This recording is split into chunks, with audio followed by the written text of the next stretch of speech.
Você sabia que existe um pecado que acontece dentro dos quartos de casais cristãos, e que os demônios comemoram como se fosse uma vitória sobre o altar de Deus? Um pecado tão sutil que a maioria nem percebe que está cometendo. Um pecado que destrói alianças, adoece corpos e abre portais espirituais dentro de lares que deveriam ser santuários.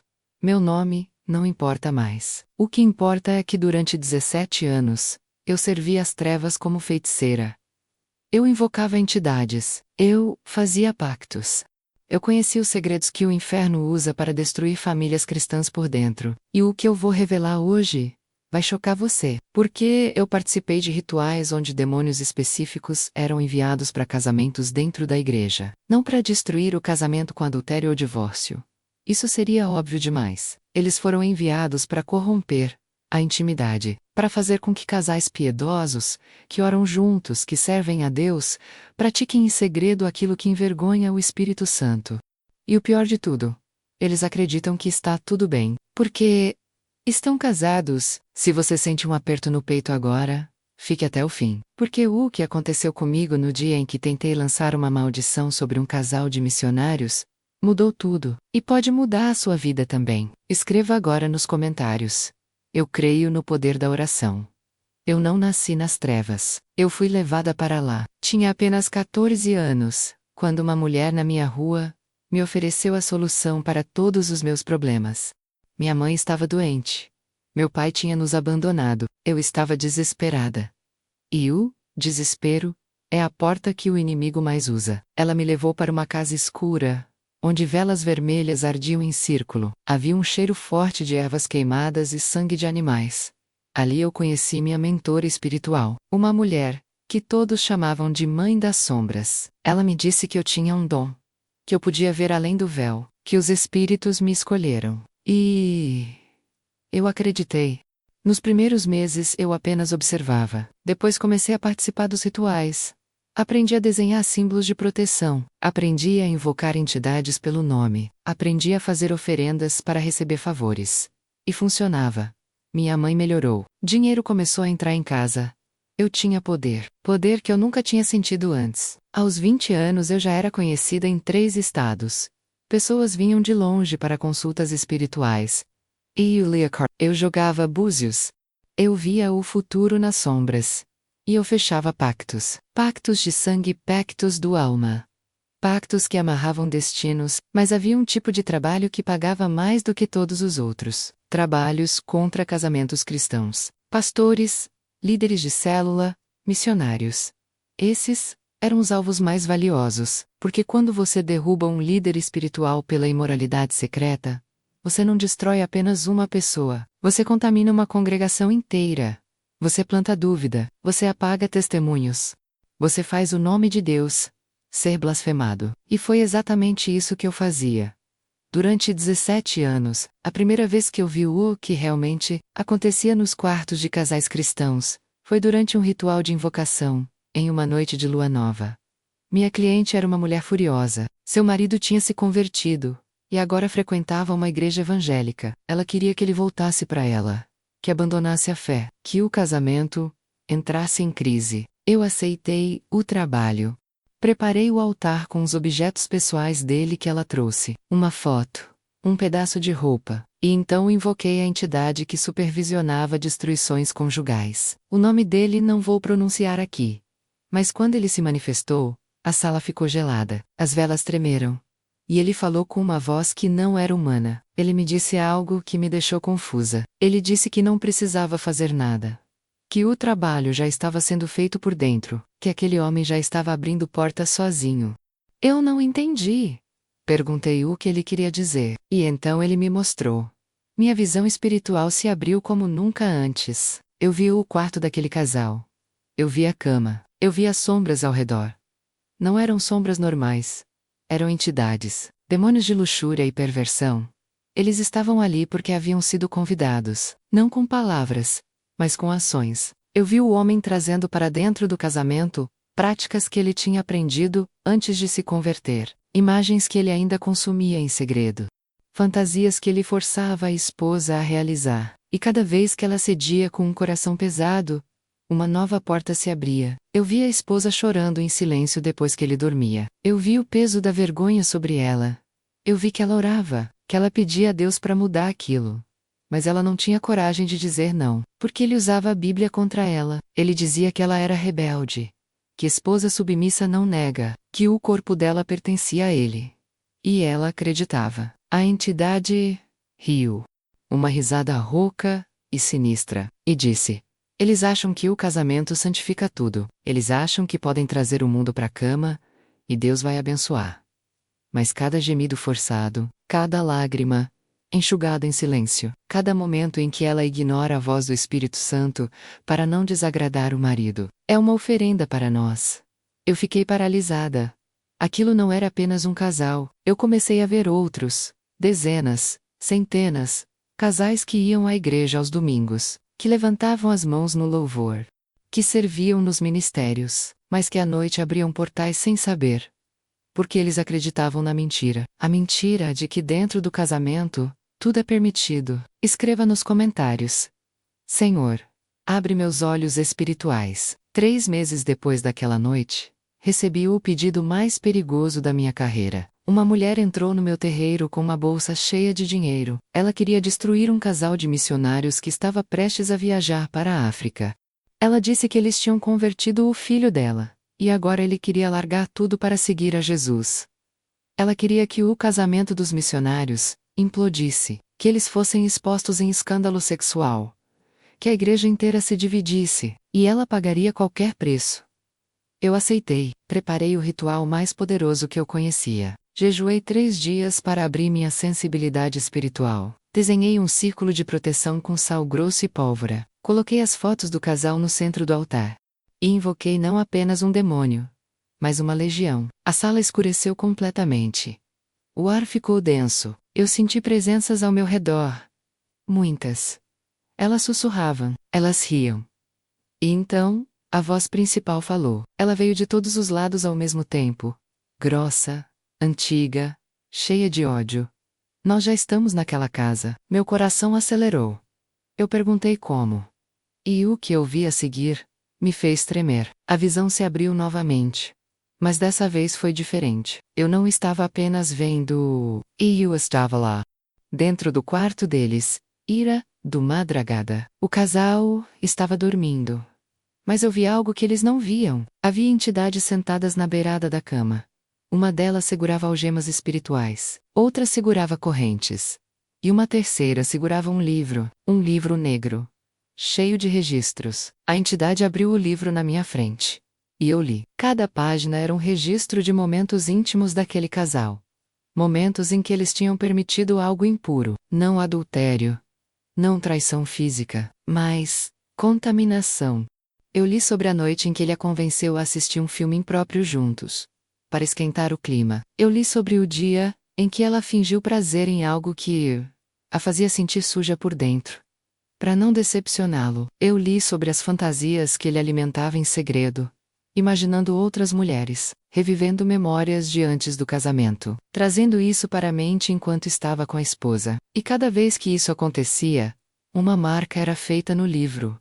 Uma marca que dava permissão legal para os demônios permanecerem. A entidade olhou para mim e disse: eles são nossos, não porque pecaram uma vez, mas porque silenciaram a convicção. Toda vez que o Espírito Santo sussurrou isso não é santo, e eles ignoraram. Toda vez que ela sentiu vergonha, e chamou de insegurança, toda vez que ele justificou dizendo somos casados, Deus entende. Eles abriram a porta. E nós entramos. Eu tentei me mover, mas não conseguia. Eu estava presa naquela visão. Então algo aconteceu que mudou tudo. A esposa acordou. Ela se levantou da cama e ajoelhou no chão. Ela começou a orar, mas não era uma oração comum. Ela estava chorando. Ela estava quebrando. Ela disse: Senhor, eu não aguento mais. Eu tenho fingido que está tudo bem. Mas não está. Eu tenho permitido coisas que envergonham o teu espírito. E eu sei.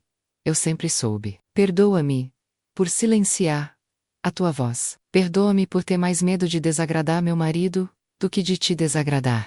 Eu escolho a santidade, mesmo que custe o meu casamento. No momento em que ela disse isso, Algo explodiu no mundo espiritual. Uma luz rasgou o quarto. As entidades gritaram. O livro negro pegou fogo nas mãos do demônio. Ele soltou um urro de fúria, e todos eles foram arremessados para longe da cama. Eu fui arremessada também. Meu corpo físico foi jogado contra a parede do meu terreiro. Eu bati com força, sangrei. E pela primeira vez em 17 anos, eu senti medo. Medo de verdade. Porque eu tinha visto o poder que destrói demônios, o poder que quebra pactos, o poder que vem de um coração que escolhe a santidade acima de tudo. E eu percebi algo aterrorizante. Se aquela mulher tinha esse poder, então eu estava do lado errado. Nos dias seguintes ao ritual fracassado, algo começou a desmoronar dentro de mim. Eu não conseguia dormir. Toda vez que fechava os olhos, via aquela luz explodindo no quarto, via os demônios sendo expulsos, via o livro negro pegando fogo. E eu ouvia a oração daquela mulher ecoando na minha mente: eu escolho a santidade, mesmo que custe o meu casamento. Essas palavras me perseguiam, porque em 17 anos de feitiçaria, eu nunca tinha visto alguém escolher Deus acima de tudo, nem acima do dinheiro, nem acima da saúde, nem acima do casamento. Todo mundo que vinha até mim queria uma solução que não custasse nada, que não exigisse mudança, que não tocasse nos ídolos secretos do coração. Mas aquela mulher tinha feito diferente. Ela tinha quebrado o ídolo, e isso liberou um poder que o inferno não podia conter. Eu tentei fazer outro ritual, tentei me reconectar com as entidades.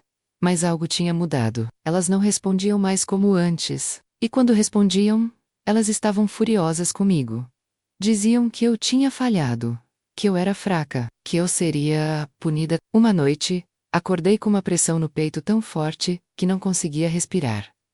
Havia uma sombra sobre mim. Pessara, ela sussurrou no meu ouvido. Você viu demais. Agora você é um problema. Eu pensei que ia morrer ali, sufocada por uma entidade que eu mesma tinha invocado centenas de vezes. Mas no desespero algo saiu da minha boca. Algo que eu nunca tinha dito na vida. Jesus. Eu nem sabia por que falei aquele nome. Eu odiava esse nome. Ou pelo menos era isso que eu achava. Mas no momento em que ele saiu dos meus lábios, a pressão desapareceu. A sombra recuou, e eu consegui respirar novamente. Fiquei deitada ali, tremendo, suando, chorando. E pela primeira vez em 17 anos, eu senti algo além de poder. Eu senti fragilidade, vulnerabilidade e um vazio tão profundo que parecia um buraco negro no meu peito. 2 dias depois, abandonei o terreiro. Não avisei ninguém. Apenas peguei minhas roupas e saí. Não sabia para onde ir. Não tinha família, não tinha amigos fora daquele mundo. Eu andei pelas ruas durante horas, até que encontrei uma igreja pequena. A porta estava aberta. Havia um culto acontecendo. Eu entrei e sentei no último banco. As pessoas cantavam, levantavam as mãos, choravam, sorriam. E eu sentia algo estranho, algo que eu nunca tinha sentido dentro de um terreiro. Paz. Não era a paz falsa dos rituais. Não era a paz comprada com oferendas. Era uma paz que vinha de cima, que enchia o ambiente, que tocava algo profundo dentro de mim. Quando o pastor fez o apelo, eu não consegui me segurar. Levantei da cadeira e caminhei até a frente. Eu caí de joelhos e chorei como nunca tinha chorado antes. E ali, naquela igreja pequena com pessoas que eu nem conhecia orando ao meu redor, eu renunciei.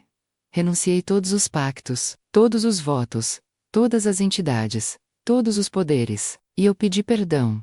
Perdão por ter servido às trevas, perdão por ter destruído famílias, perdão por ter aberto portais em casamentos, perdão por ter lucrado com a desgraça alheia. Nos meses seguintes, passei por uma libertação profunda, sessões de oração, jejuns, renunciei a objetos, quebra de maldições geracionais. Não foi fácil. Houve noites em que os demônios voltavam para me atormentar, dizendo que eu nunca seria livre, que eu pertencia a eles, que Deus nunca me aceitaria. Mas toda vez que eles vinham, eu declarava o nome de Jesus, e eles fugiam. A diferença entre o meu passado e o meu presente era gritante. Antes, eu tinha poder sobre demônios, porque eu servia a eles. Agora, eu tinha autoridade sobre demônios, porque eu servia a Cristo. E essa autoridade era infinitamente maior. Eu comecei a entender o que tinha acontecido naquela noite, do ritual fracassado. Não foi o casamento que protegeu aquela mulher. Foi a santidade. Foi a escolha dela de honrar Deus acima de tudo. E isso gerou uma autoridade espiritual que nem legiões podiam resistir. Se você está lendo isso agora e reconhece que tem permitido coisas impuras no seu casamento, saiba que ainda há tempo. A mesma libertação que eu recebi está disponível para você.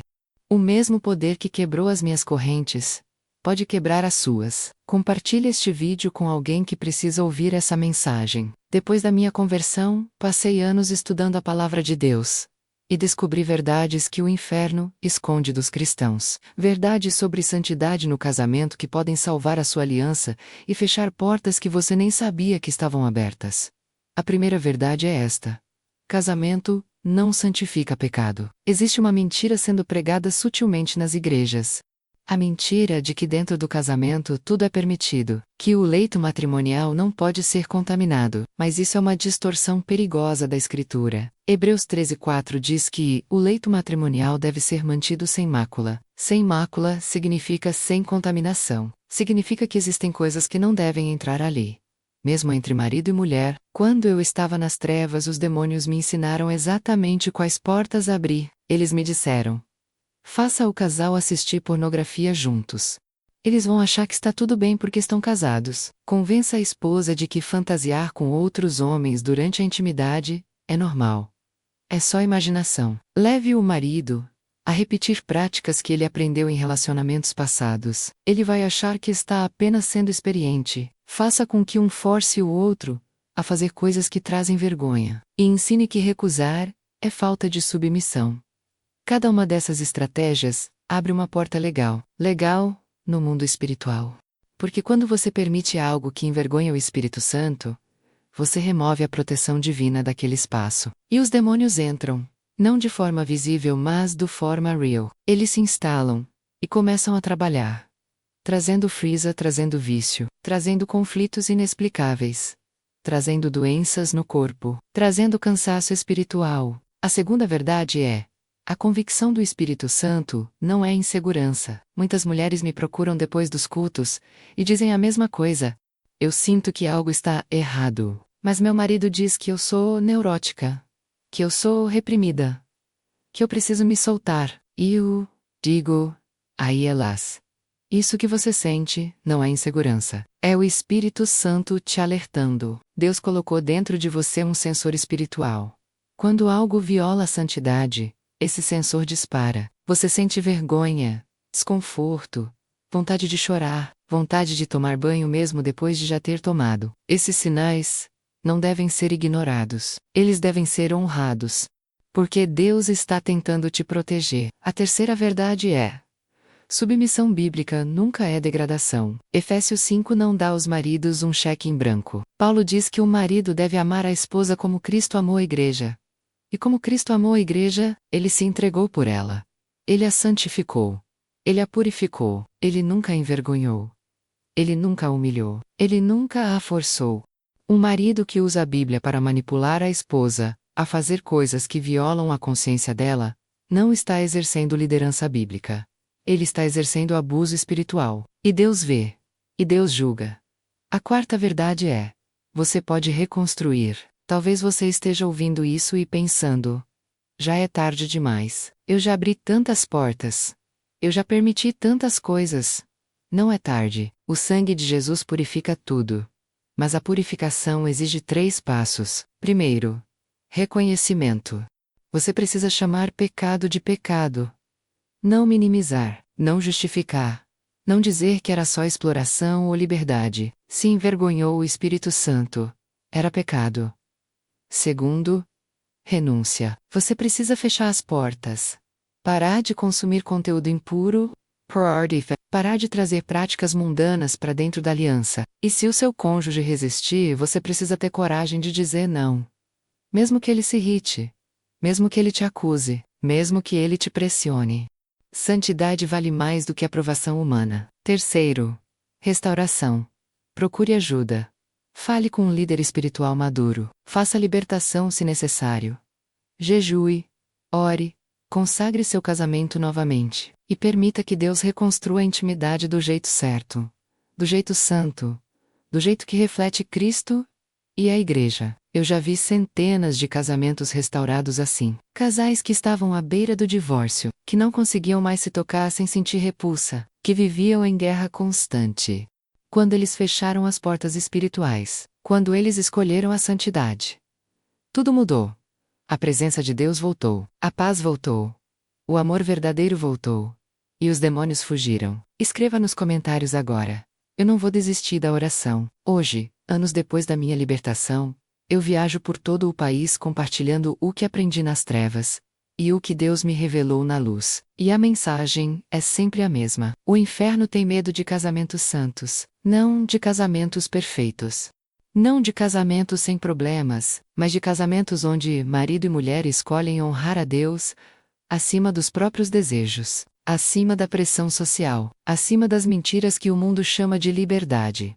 Porque um casamento santo é uma fortaleza espiritual, é um testemunho vivo do amor de Cristo, é uma ameaça direta aos planos do inimigo, e por isso ele investe tanto em contaminar a intimidade. Ele sabe que se conseguir corromper o que acontece no quarto, ele destrói o testemunho público. Ele sabe que se conseguir plantar vergonha secreta, ele anula a autoridade espiritual. Ele sabe que se conseguir fazer você silenciar a voz do Espírito Santo, ele ganha território na sua casa. Mas você não precisa permitir isso. Você tem o poder de fechar toda porta. Você tem a autoridade de expulsar todo invasor. Você tem o sangue de Jesus que purifica toda contaminação. E você tem a promessa de que onde o pecado abundou, a graça superabundou. Não importa quantos anos você passou vivendo na mentira. Não importa quantas portas você abriu. Não importa quão envergonhado você se sente agora. Deus está chamando você de volta para a santidade. Ele está estendendo a mão.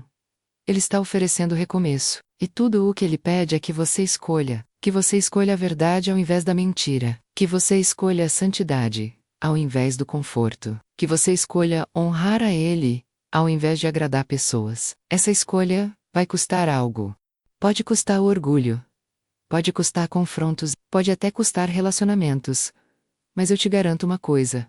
Vale a pena. Porque a paz que vem de uma consciência limpa diante de Deus não tem preço. A autoridade espiritual que vem de um coração obediente não pode ser comprada. E a intimidade verdadeira que reflete o amor de Cristo é infinitamente mais profunda do que qualquer prazer contaminado. Eu vi os dois lados. Eu servi as trevas e vi como elas operam. Agora sirvo a luz e vejo como Deus restaura. E eu te digo com toda a convicção: o caminho de Deus é melhor. Sempre foi, sempre será. Então, eu te desafio hoje. Pare de negociar com o pecado. Pare de silenciar o Espírito Santo. Pare de sacrificar a santidade para manter a paz. Levante-se. Feche as portas. Renuncie às mentiras. Consagre seu casamento novamente. E veja o inferno tremer. Porque quando um filho de Deus escolhe a santidade, legiões inteiras recuam. Anjos são enviados.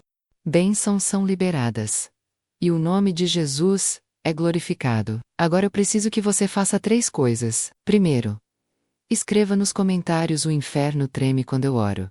Declare isso, profetize isso sobre a sua vida. Segundo, compartilhe este testemunho com alguém. Pode ser um amigo, pode ser um familiar, pode ser alguém do seu grupo de oração. Alguém precisa ouvir essa verdade hoje. E Deus pode usar você para levar essa mensagem. Terceiro, se inscreva no canal e deixe seu like. Porque eu vou continuar trazendo revelações do mundo espiritual que a igreja precisa ouvir. Verdades que libertam, verdades que confrontam, verdades que transformam. O casamento foi criado por Deus para ser santo, para refletir a glória dele, para ser um altar de adoração. Não permita que o inimigo roube isso de você. Não permita que a mentira continue reinando no seu lar. Escolha hoje a santidade. E veja Deus fazer o impossível. Deus abençoe você. E que a verdade liberte o seu casamento,